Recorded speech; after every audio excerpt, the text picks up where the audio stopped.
رح نسمع نموذج للشيخ الشحات عم يقرأ من سورة الأنعام: إن الله فالق الحب والنوى. في عنا 2 أغن مشدد، نون مع النون، بس لو سمحتوا حطوها كلها ونسمع. إن الله فالق الحب والنوى. إن الله فالق الحب والنوى يخرج الحي من الميت.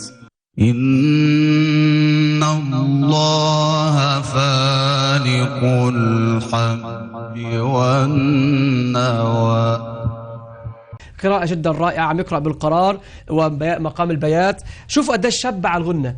إن الله فالق الحب والنوى. هذا الأغن المشدد